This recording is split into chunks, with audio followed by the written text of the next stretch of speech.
Hello all. Today in this class we are going to deal with what is culture. In order to get a clear understanding on value education, we must know what the culture is. Today in this class I am going to deal you about the definition of culture and the next about the origin of the word culture, where the word culture is taken from, and the next is about the roots of culture. What are all the basic four roots involved in a culture? And next I am going to deal with some of the basic elements, that is how a particular body language, a person's behavior and attitude is quite easy for us to convey the culture is. So let's get started one by one. So first let's see the origin of the word culture. So the word culture was actually taken from the Latin and French term which means color. The meaning of the word color is growing, cultivating and nurturing. So a culture is something which grows and get cultivated and nurtured within us. Common ideologies, beliefs, customs and practices followed by a particular group of people. So that's what we call as culture. Yes, and that's why they have taken this particular word color, and only from that the word culture has been coined. Okay, I hope you were able to understand the origin of the word culture. Now I am going to deal with some of the basic roots of culture. So here we have four basic roots in it: ethnicity, objects, customs and values. So all these four are called as the four pillars of culture. In order to understand what culture, you must know the basic definition of all these four words. So what is ethnicity? What is ethnicity? Let's look into that first. So here you have a picture where with different national flags and different people from various nations.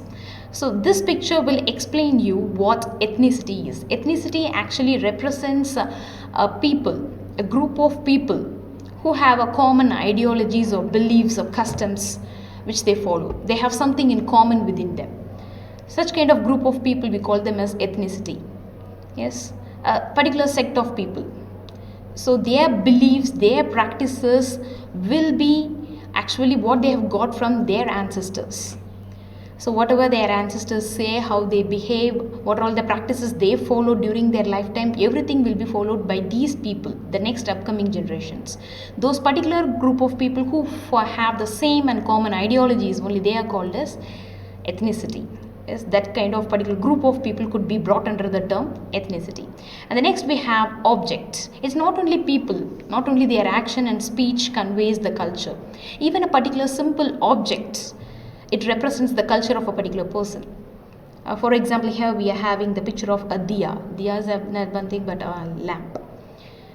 Especially in India, especially in the southern part of Tamil Nadu, people have the belief of lighting a lamp whenever they go to a temple. Before they just make a prayer to God, they used to light a lamp. It's a way of communicating to God to grant all the wishes which they are asking for. Yes, to fulfill all their wishes. So this diya, the lamp, has many sentimental issues also. If the lamp shines bright, if the fire shines bright, means they used to consider it to be a positive attitude. And if the light goes off because of some wind or something, if the light goes off means, then by then they used to say that something bad thing is going to happen, I think. That's why the light has went off. They used to say it's ordinarily, if you look it in a superficial level, it's just a simple object, but if you happen to get close into it, you will be able to identify all the inner meanings conveyed in it. It's just a simple object, but there also we have the culture represented in it. And the next we have the customs. It's actually something I have included the picture of Kasi, a holy place considered to be all are Hindus. For example, in Muslims, they used to say, once you have fulfilled all your duties, then you can go to Mecca, they used to say.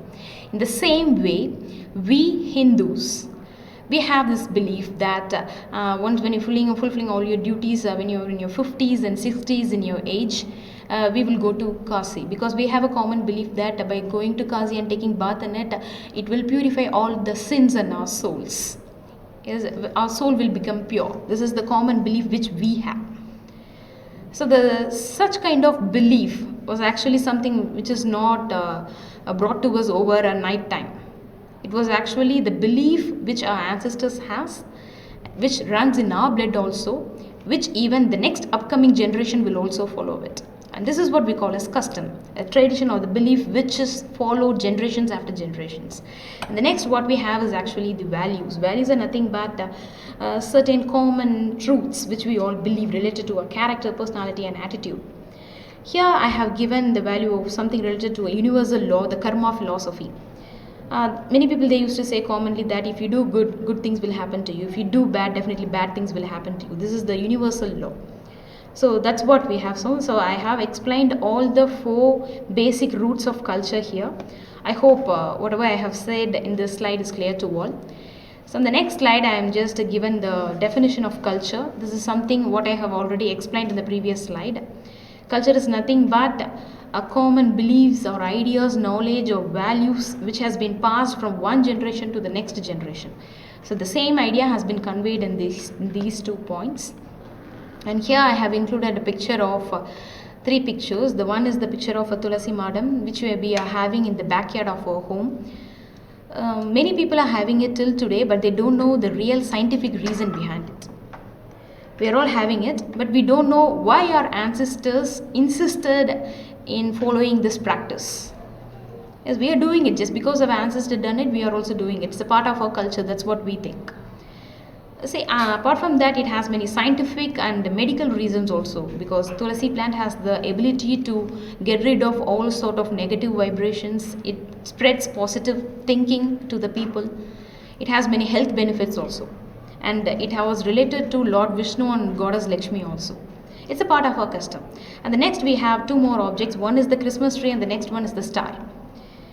And all over the world, even if you just point out any human being or a kid, whoever it may be, if you just ask them, what does a Christmas tree and a star represents? At once they will tell. It is about the Christmas festival. So these 2 objects, it will just give a very clear idea about what sort of festival will be celebrated by having these 2 objects. So just a simple object, it may appear to be very simple in our eyes, but it has its own deeper meaning in it. So next I am going to tell you about the way how the culture and gesture plays a vital role in conveying a meaning. Gesture is nothing but body language. Yes, a non-verbal communication. Even without opening your mouth, through your body language you can convey many meaning. The way how you look, the way how you talk, how you stand, how you sit, the way how you move your hand, the way how you make an eye contact with the other person, everything conveys your culture also. I will just give you an example about the way how 3 people are greeting in this picture. So just see, in foreign abroad countries, in certain Arabic countries, in Korean countries and all, when they meet 2 unfamiliar person or a stranger or the elderly person, they used to greet other people by bending, by just bowing their head. And the next picture you happen to see in foreign country, if they happen to 2 people, if they are meeting each other, that means they used to convey their greetings by shaking hands. In India, especially in Tamil Nadu, we used to greet people by bringing our hands together, by saying namaste. So just a simple 1-word greeting. But even that particular word greeting has multiple gestures and multiple meanings in it, depending upon the geographical areas and the locations, practical customs and beliefs. Depending on all these things, the meaning differs. Yes. So it shows the way how they greet, how they speak, everything shows about a person's culture. I hope the meaning conveyed in this slide is clear to all. So next I am going to tell about one more body language. It's something like giving a thumbs up. So giving a thumbs up, in some areas it means saying yes. If someone is asking you, will you do this help for me? At once your friend gives a thumbs up. So it means that I am ready to do that for you. That your friend is saying yes. And in some other nation, the thumbs up means some other meaning in it. For example, if person is standing on the road and they are just stretching out their hand and giving a thumbs up means they are asking for a lift. Hitchhiking gesture, we call it as. So here also the body language is the same, but the meaning is different. Yes, kindly look into this picture and you will get a clear idea of it. The same gesture, but it has multiple meanings in it. Okay. Next, the word okay. If someone is asking you something and you are giving a reply okay, it means yes. But in certain nations, the word okay is considered to be an inappropriate term. They consider it to be a disrespectful term. A single word, but depending upon the people's culture and perception, the meaning of the word differs. Okay, and the next is about the colors. The color which is considered to be appropriate in one particular nation turns out to be inappropriate in another place. Here I have shown the picture of a white flag. A white flag, we all know that it is something which represents peace. Yes, if you are not ready to fight, if you want a compromise, means then you can go for this white flag. The same white color is also used by people during a funeral. To attend someone's funeral, people, they used to express their condolence and mourning by wearing a white color dress. But in Tamil Nadu, in India, we used to wear black dress. Especially in Tamil Nadu, we will be using black dress in order to express our sorrow. So even in colors, we can easily trace out the people's beliefs and cultures in it. Okay, so I hope it's clear to all. So these are all some of the main points which I used to convey in this particular class. I hope all the points which I have listed out is clear to all, and thank you all for your patient listen.